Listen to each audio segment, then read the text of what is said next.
이 시간 우리에게 주신 언약의 말씀은 사도행전 13장입니다.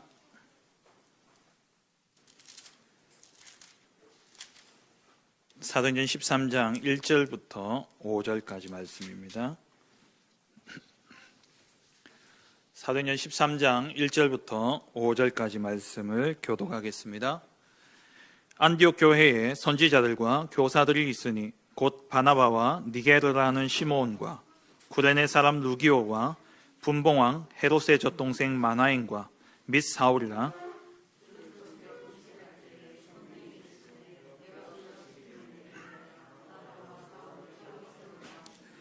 이에 금식하고 기도하고 두 사람에게 안수하여 보내니라.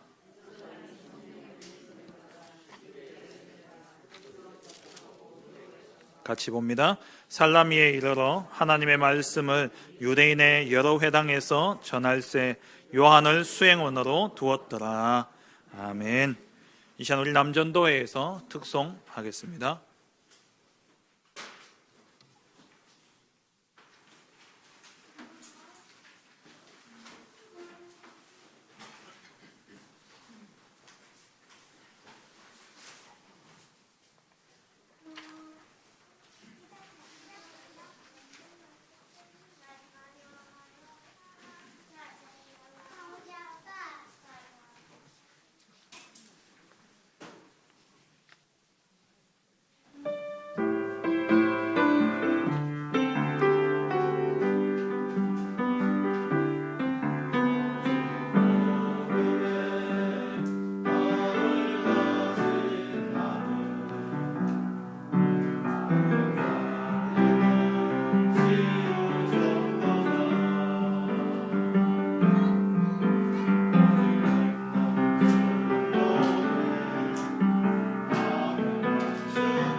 감사합니다.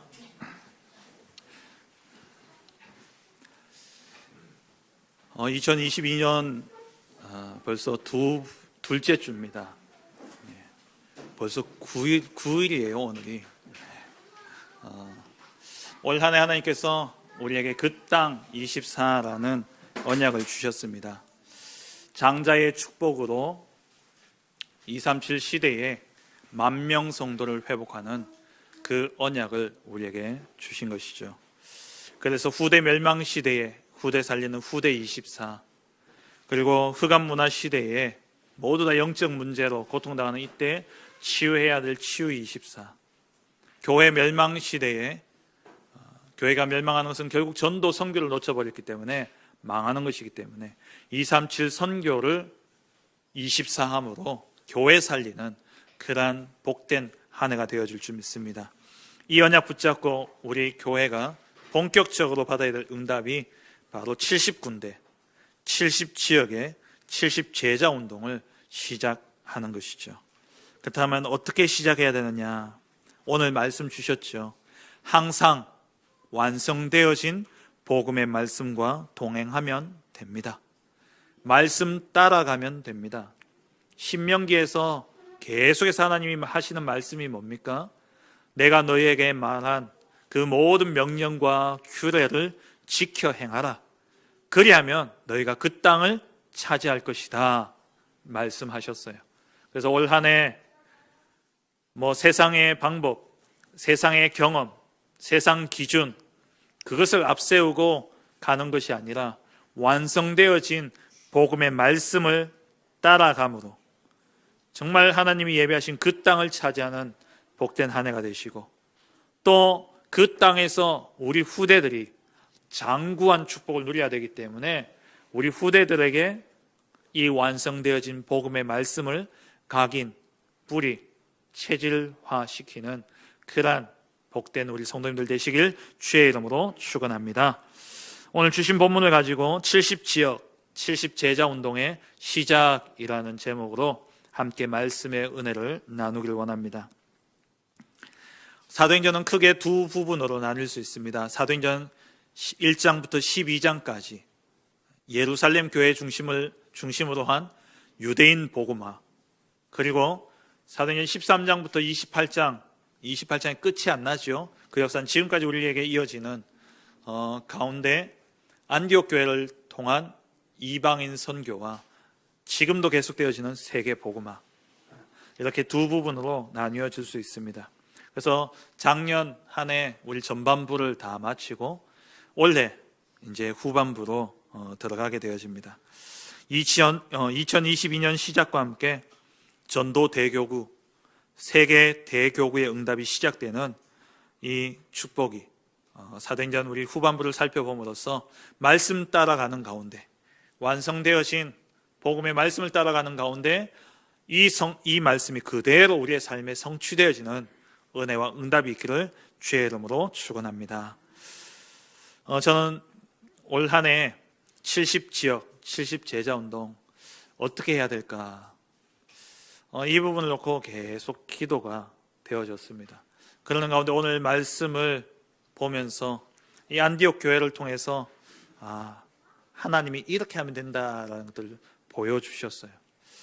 제게는 너무나 벅찬 시간이었고, 또 이 말씀이 올 한 해 우리 교회가 이 70제자 운동을 함에 있어서 꼭 붙잡고 인도받아야 될 중요한 말씀이 되어질 줄 믿습니다. 오늘 이 말씀을 사실 어떻게 보면 우리 택폴교회의 신년 메시지라 생각하시고 이 언약을 한 해 동안 딱 붙잡고 인도받는 그러한 은혜가 있기를 간절히 바랍니다. 첫 번째입니다. 장자의 축복을 받은 안디옥 교회입니다. 예루살렘 교회에서 시작되어진 이 복음의 역사가 안디옥 교회로 이제 촛대가 옮겨졌습니다. 장자의 축복이 안디옥 교회로 옮겨진 것이죠. 우리 교회 시간표하고 너무 딱 맞아요. 우리 교회가 정말 장자의 축복으로 1만 성도를 세우는 그 중요한 일에 하나님이 우리 교회를 들어서 쓰시기로 하셨습니다. 이 안디옥 교회는 스데반의 환란으로 인해서 흩어진 자들이 세운 교회죠. 사도행전 11장 19절에 스데반의 환란으로 인하여서 흩어진 자들이 베니게와 구브로 안디옥에서 유대인에게만 복음을 전했는데 그 가운데 몇 사람이 헬라인들에게도 예수님을 전파하기 시작했습니다. 여기에 흩어진 이 사람들은 어떤 사람들이었습니까? 갈보리 산에서 오직 그리스도의 언약을 발견한 사람들이었습니다. 요한복음 19장 30절에 예수 그리스도께서 십자가에서 다 이루었다라는 이 말씀을 붙잡고 그 결론이 난 사람들이 바로 안디옥 교회의 시작이 되어진 멤버였습니다. 사단은 어떤 것도 두려워하지 않습니다. 사단은 권력자도 두려워하지 않습니다. 사단은 지식인도 두려워하지 않습니다. 사단은 오직 한 이름, 예수 그리스도, 그 이름만 두려워하는 것이죠.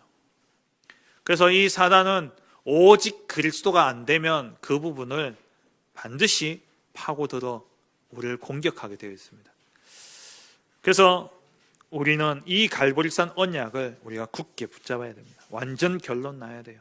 오직 그리스도. 이 안디옥 교회에 모인 성도들은 이 결론이 난 사람들이었습니다. 그리고 이들은 어떤 사람들이었습니까? 감람산에서 하나님이 주신 미래를 향한 미션을 붙잡은 사람들입니다. 40일 동안 감람원에서 하나님 나라의 일을 예수님으로부터 듣고, 그리고 그 속에서 각자에게 주어진 미션을 붙잡고 감람원에서 내려온 것이죠. 그러니까 하나님이 자기에게 주신 언약, 이면 계약을 굳게 붙잡은 사람들이 바로 안디옥 교회 멤버들이었습니다. 그리고 이 사람들은 마가다락방에 모였다가 이제 뜻하진 않았지만 스데바나의 환란으로 인해서 이제 파송받은 자들이었어요. 파송받아서 어디로 왔냐? 안디옥에 이르게 되어진 겁니다. 마가다락방에서 파송받은 자들이 바로 안디옥 교회 멤버들이었습니다. 그래서 오늘 이 사건 때문에 이 안디옥의 복음운동이 일어나는 이야기를 듣고 예루살렘 교회에서 바나바를 보내가지고 이제 이들 정식 이 지교회당으로 딱 임명을 하게 되어지죠. 그게 사도행전 11장에 나오는 내용이지 않습니까? 그래서 이 안디옥 교회는 정말 갈보리산 언약, 오직 그리스도로 완전 결론난 사람들이었고, 하나님의 나라의 일, 곧 237 나라와 5천 종족의 미션을 붙잡은 자들로서 안디옥으로 파송받은 사람들이 바로 이 안디옥 교회의 멤버들이었습니다. 어떻게 보면 저와 여러분들입니다. 저와 여러분들이 이 현풍을 중심으로 한 테크노폴리스 농공 현풍 육아 구지 창녕 지역을 두고 이곳을 복음화하도록 우리가 파송받은 자들이죠. 오직 그리스도로 결론난, 그리고 하나님이 우리에게 주신, 각 개인에게 주신 그 미션을 가지고 이곳에 모인 겁니다. 우리가 이 안디옥 교회와 같은 그 응답을 받은, 장자의 축복을 받은 우리 교회인 줄 믿습니다. 이 안디옥에서 몇몇이 헬라인에게도 예수를 전하는데요, 수많은 사람들이 믿고 돌아오는 역사가 일어났습니다. 사도행전 11장 20절 21절에 그 중에 구브로와 구레네 몇 사람이 안디옥에 이르러 헬라인에게도 말하여 주 예수를 전파하니 주의 손이 그들과 함께 하심에 수많은 사람들이 믿고 주께 돌아오더라. 그래서 이 바나바를 안디옥 교회에 파송하게 되어졌고, 많은 성도들이 모이다 보니까는, 그리고 바울을 데려다가 함께 사역함으로써 안디옥 교회가 세워진 것이죠. 그런 중에 글라우디오 황제 때에 이 로마 전역에 흉년이 들었습니다. 그래서 모든 사람이 다 어렵고 힘든 그러한 시기를 겪고 있을 때에 안디옥 교회에서 예루살렘 교회를 위해서 부조를 보내기로 이렇게 결의를 합니다. 그래서 그 부조를 모아가지고 부조를 전하러 바나바와 바울이 예루살렘 교회에 다녀오게 되어지죠. 그게 11장 내용이죠. 그래서 거기에 가서 그 부조를 정한하고 그냥 내려온 게 아니라, 그때 이 바울과 바나바가 중요한 미션과 안디옥 교회의 방향을 이렇게 인도받고 내려와요. 그 내용이 어디에 나오냐면 갈라디아서 2장에 나옵니다. 갈라디아서 2장에 보면은 바울이 이제 그때를 회상하면서 바울이 14년 만에, 이제 14년 뒤에 바나바와 함께 디도를 데리고 예루살렘에 올라갔었다라고 이야기해요. 그때 올라가서 이 베드로와 거기에 있던 야고보, 예루살렘 교회에 있던 사도들과 바울과 바나바가 중요한 결정을 하고 내려오는데, 그 결정이 뭐였냐니까 갈라디아서 2장 8절에 보면은 베드로에게 역사하사 그를 할례자의 사도로 삼으시니가 또한 내게 역사하사 나를 이방인의 사도로 삼으셨느니라. 그러면서 9절에 또 기둥같이 여기는 야고보와 게바는 베드로를 이야기하죠. 베드로와 요한도 내게 주신 은혜를 알므로 나와 바나바에게 친교회에 악수를 하였으니 우리는 이방인에게로, 그들은 할례자에게로 가게 하려 함이라. 그러니까 이 안디옥 교회에 부조를 전하러 갔다가 그때 그곳에서 교회의 중요한 방향을 인도받고 내려오는 거예요. 우리 안디옥 교회는, 저 예루살렘 교회는 할례자들, 다시 말해서 유대인들에게 복음을 전하는 그거에 집중하고, 우리 교회는 이방인들에게 복음 전하는 이 일에 집중하도록 그렇게 결의를 하고 그 방향을 정하고 이제 돌아오게 되어진 겁니다.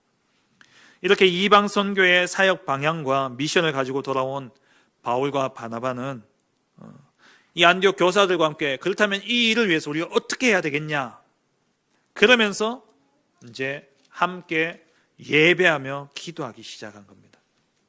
그래서 사도행전 13장의 12장 25절을 보시면, 바나바와 사울이 부조하는 일을 마치고 마가라는 요한을 데리고 예루살렘에서 돌아오니라. 그렇게 돌아와서 뭐 했냐니까 13장 1절 2절에 보니까 그 안디옥 교회 교사와 선지자들 5명 이름을 거론하면서 주를 섬겨 금식할 때에 우리가 이방인 선교를 위해서 어떻게 해야 되겠냐, 그러면서 온 성도들이 함께 예배하고 기도하던 중에 성령이 이르시되 내가 불러 시키는 일을 위해서 바나바와 사울을 따로 세우라 하시니 그들이 금식하며 기도하고 두 사람에게 안수하여 선교사로 파송하게 되어지죠.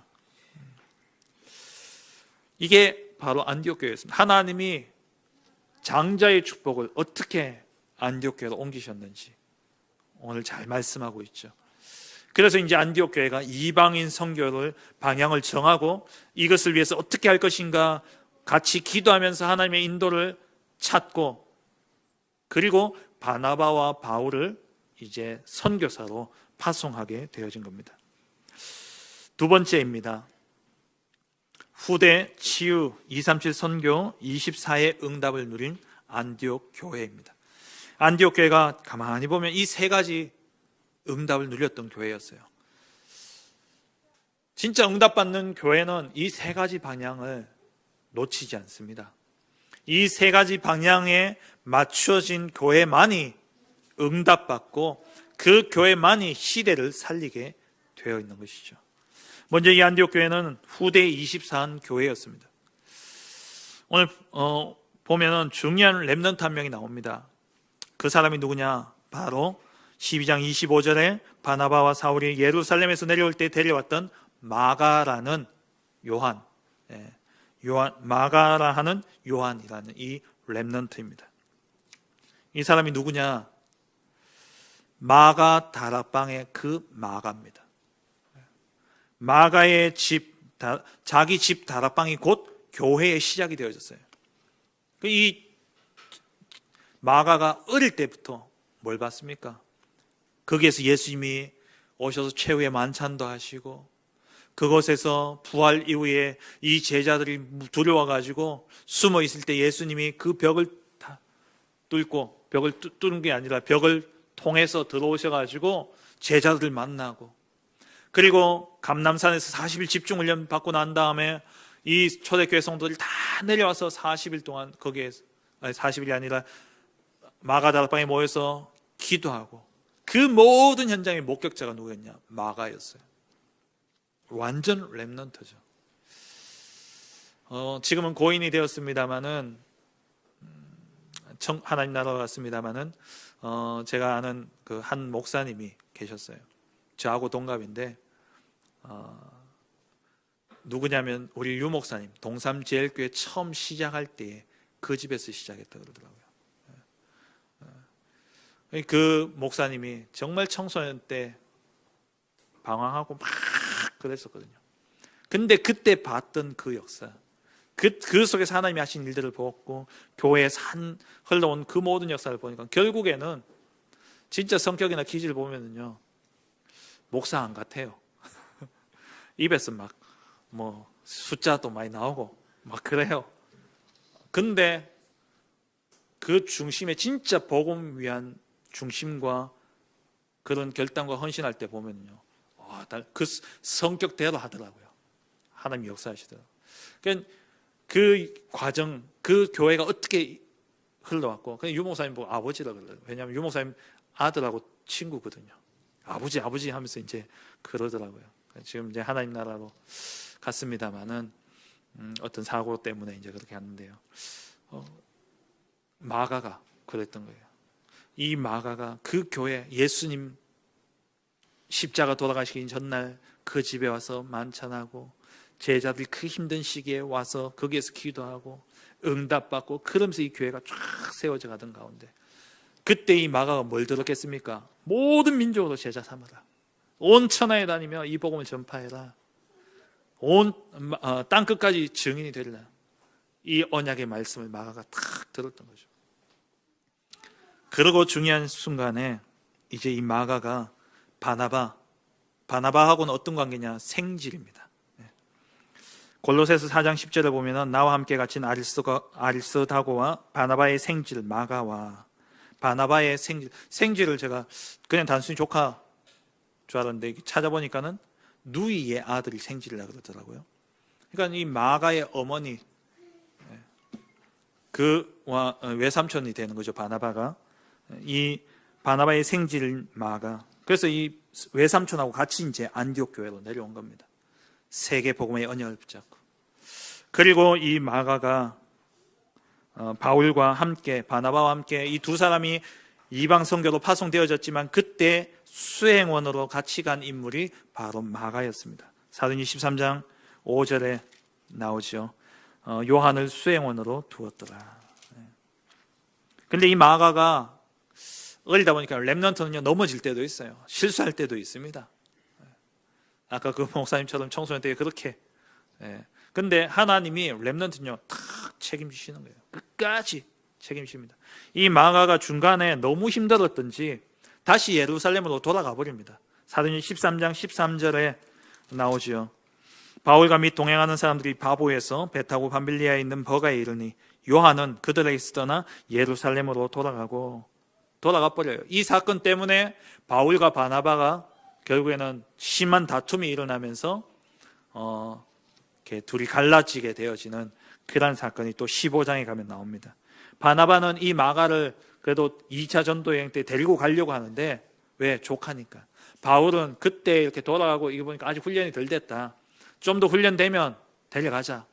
이제 그래서 바울은 안 데려가려고 하고 바나바는 데려가자고. 그러고 심하게 성경에 심히 다투었다 그랬어요. 멱살 잡았을 것 같아요. 심하게 다투었대요. 그냥 다투었다가 아니라 심히 다투었다.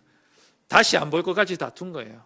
그래서 바나바는 구브로섬으로 다시 돌아가고 이 바울과 바나바는 이제 그 안디옥 주변으로 해가지고 또 사역을 하면서 제자들을 세워 나가게 되어지죠. 근데 그걸로 끝났냐? 아니에요. 렘넌트는요, 결국 돌아오게 되어 있어요. 결국 돌아오게 되어 있습니다. 아까 읽었던 말씀처럼 골로새서 4장 10절에 보니까 이 골로새서는 우리가 계속 수요 예배 때 골로새서를 보잖아요. 골로새서를 썼을 땐 바울이 로마 감옥에 있을 때입니다. 마지막 때예요. 그때 나와 함께 갇힌 아리스다고와 바나바의 생질 마가가 이때 바울과 함께 있었습니다. 로마 감옥에. 그러니까 바울 옆에서 바울을 도왔습니다. 그러니까 바울이 빌레몬서 1장 24절에 보더라도 빌레몬서도 똑같이 옥중서신 로마 감옥에서 바울이 썼는 편지예요. 거기에도 바울이 누구를 언급하냐? 마가와 아리스다고를 또 언급합니다. 바울에게 마지막에 너무 큰 힘이 되어진 그런 인물이 마가였어요. 그래서 디모데후서 4장 11절에 보면은 디모데에게 바울이 부탁합니다. 마가를 데려오라고. 누가만 나와 함께 있느니라. 네가 올 때에 마가를 데리고 오라. 그가 나의 일에 유익하니라. 그러니까 렘넌트, 이 렘넌트 사역의 24 되어지는 가운데 렘넌트의 중요한 응답들을 누렸던 교회가 바로 안디옥 교회, 또 바울이었습니다. 우리가 렘넌트를 볼 때에 여러 가지 부족하고 모자란 부분이 많이 있습니다. 정말 근데 하나님이 이들을 인도해 가고 계셔요. 지난번 우리 유 목사님이 임마누엘 서울교회 두기고 메시지 때 목사님이 그렇게 이야기하시더라고요. 렘넌트를 향해서 마음껏 축복해야 된다. 하나님의 언약의 백성이고 하나님이 이들을 사용하실 것이다 라고 마음껏 축복해야 된다. 세상 기준과 세상 방법으로 판단하고 정죄하고 다그치는 것이 아니라 하나님이 이 아이들 쓰실 것이다. 제일 안 되는 게 저더라고요. 제가 제일 안 돼요. 저는 왜 그런지 모르겠어요. 꼭 사람 이렇게 뭘 보면은 안 되는 것부터 눈에 들어요. 잘 되는 거는 뒤늦게 나오는데 경상도라서 그런지 칭찬은 절대 안 나와요. 제일 힘든 게 사실 저희 아이들인 것 같아요. 남들한테는 그래도 좀 괜찮아요. 왜? 이미지 메이킹을 하기 때문에. 근데 저희 애들한테는 이게 뭐 이미지 메이킹 뭐 이런 게 없어요. 그냥 툭 튀어나오고 툭 나오고. 이래서 목회자 자녀들이 많이 상처를 입고 힘들겠구나 그 생각합니다. 그래서 제가 올해를 지나면서 계속 기도 제목입니다. 하나님, 정말 이 불신앙의 입과 정죄의 입은 닫혀지고 진짜 복음의 말과 칭찬의 말만 나올 수 있도록, 그게 칭찬하려고 하는 게 아니라 믿음이 들어오면 그렇게 되어지잖아요. 아, 내게 불신앙이 너무 많구나. 진짜 우리 후대들을 마음껏 축복하고 이 후대를 세우는 그런 우리 교회가 되어지길 바랍니다. 그리고 이 안디옥 교회는요, 치유 24를 누린 교회였어요. 오늘 본문 1절에 보면은 5명의 안디옥 교회의 선지자들과 교사들이 나오죠. 바나바와 니게르라는 시므온과 구레네 사람 루기오와 분봉왕 헤롯의 젖동생 마나인과 및 사울이다. 이 사람들이 절대 하나 될 수 없는 사람들이 하나 되어진 겁니다. 이게 치유예요. 치유는 뭐냐? 병이 낫는 게 치유가 아니라 하나님의 뜻을 위해서 모든 것을 내려놓고 하나 되어질 수 있는, 그게 진짜 참된 치유입니다. 절대 하나 될 수 없는 사람들이라니까요. 이 바나바 그 우로 사람이었습니다.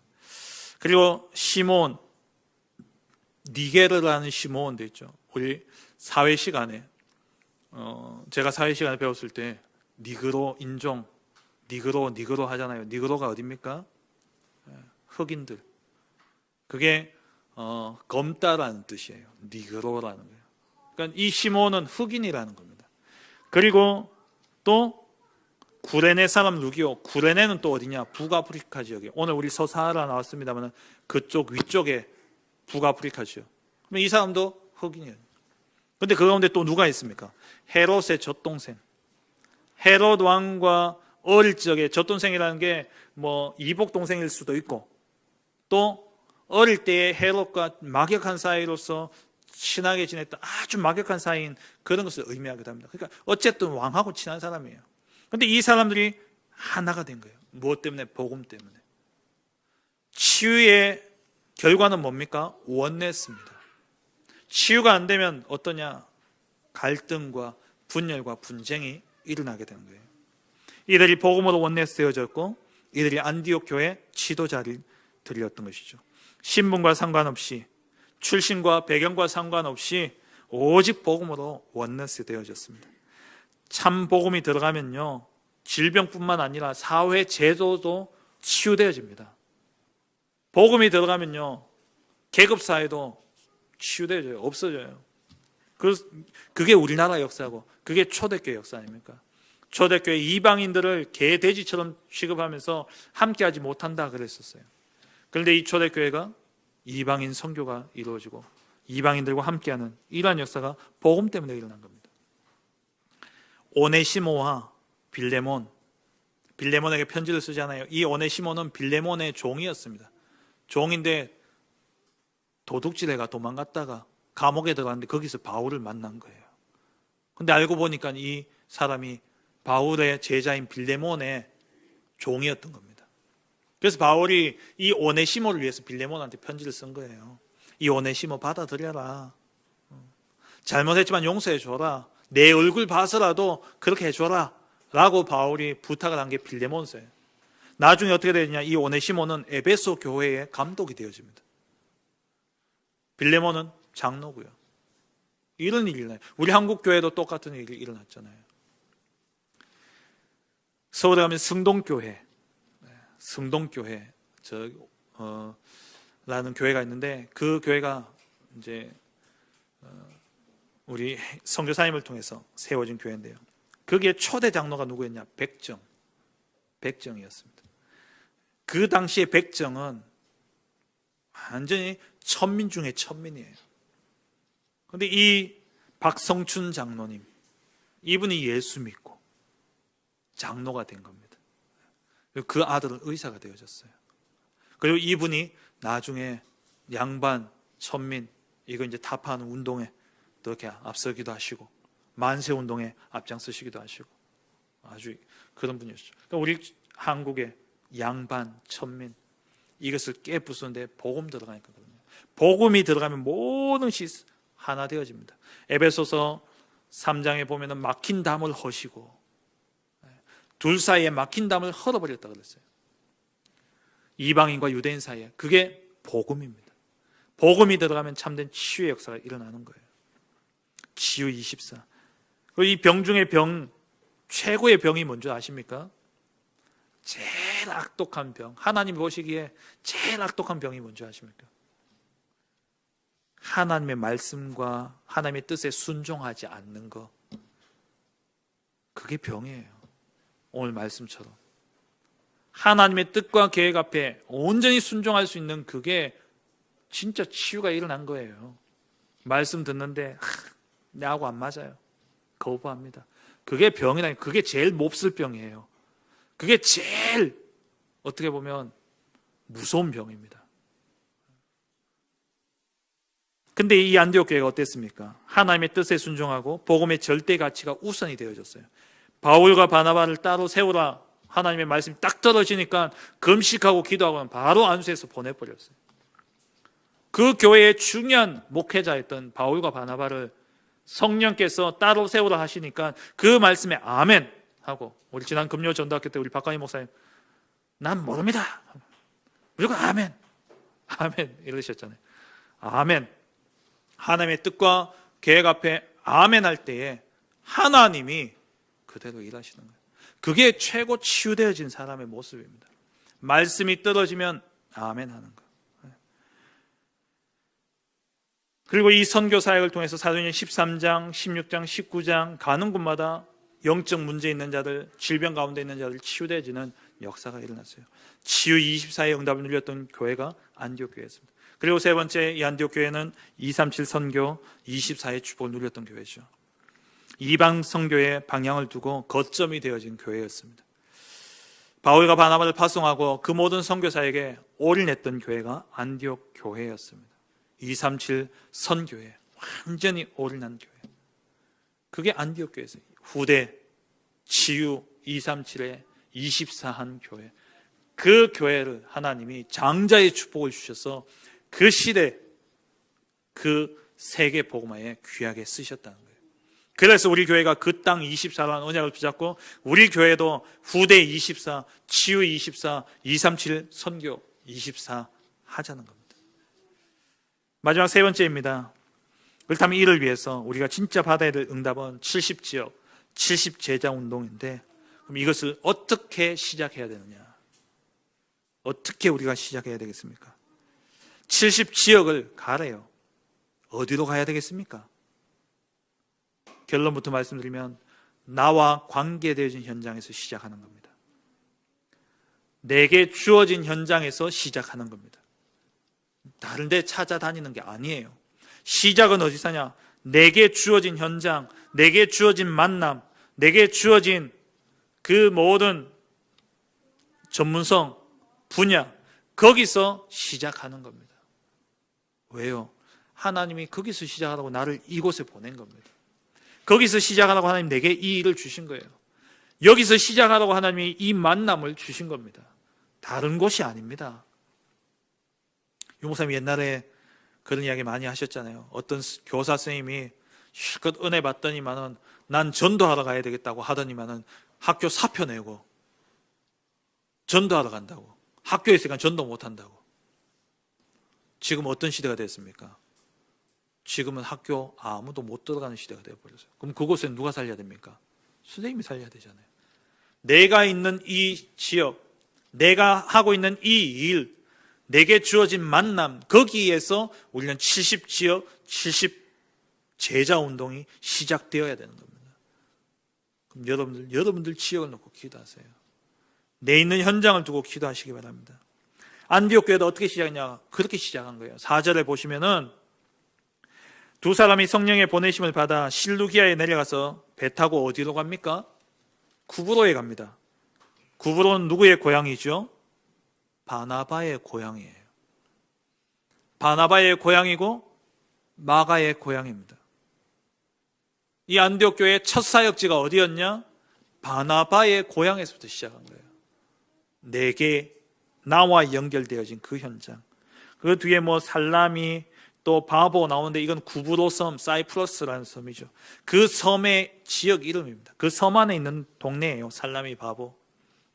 거기서부터 시작한 거예요. 거기서 총독이 회심하게 되어지고 그런 전도의 역사가 일어나게 되어졌죠. 우리가 70지교회, 70지역 전도운동 어디서 시작해야 되냐? 내 있는 지역, 내 현장에서 시작하는 겁니다. 선교도 마찬가지입니다. 우리 송영교회 시절에 우리 하나교회가 첫 선교지가 어디였죠? 일본입니다. 왜 일본 선교하셨을까요? 우리 메시지 가운데는 일본의 그 흑암 문화가 우리 후대들에게 고스란히 들어오면 안 되기 때문에 일본 선교를 시작했다. 그렇게 우리가 말씀받았지만 사실 시작은 우리 강영자 사모님 오빠들이 일본에 계셨어요. 강영자 사모님께서 그 아버님이 일제시대 때 일본에서 사업을 하시고 일본에서 사셨어요.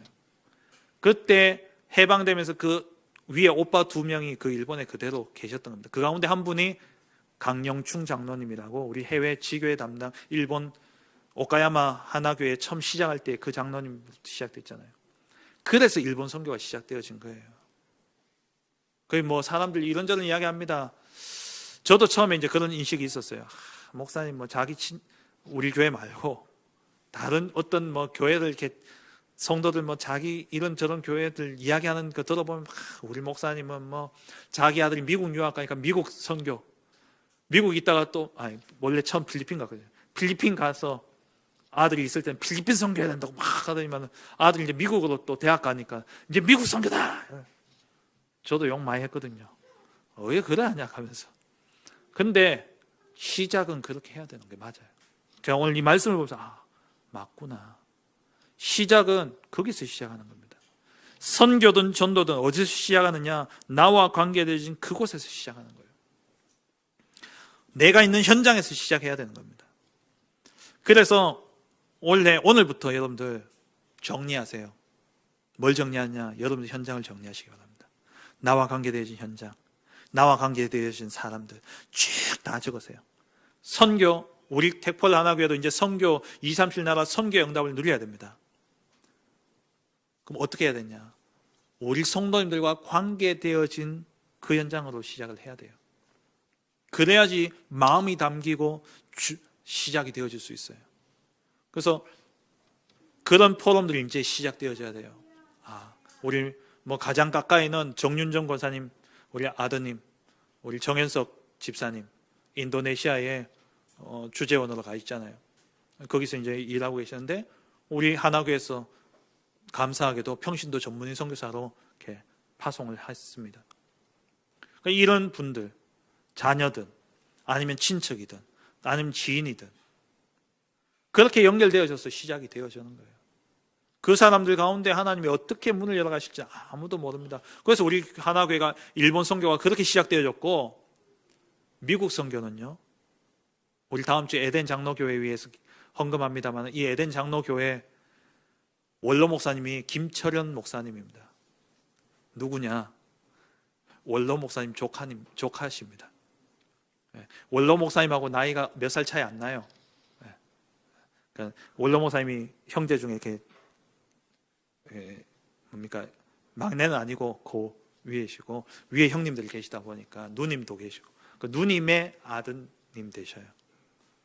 그래서 사실 우리 다락방이 처음 미국 선교의 문이 열려졌던 게 거기서 열려졌어요. 우리 교회 연결되어져 있는. 그렇게 시작하는 거예요. 그렇게 시작해서 응답이 오면서 연결되어져 가는 겁니다. 그러니까 이거 뭐 내가 너무 우리 친척 때문에 내가 이런 거 아니에요. 거기서 시작을 하는 겁니다. 안디옥 교회가 구부로부터 시작했다니까요.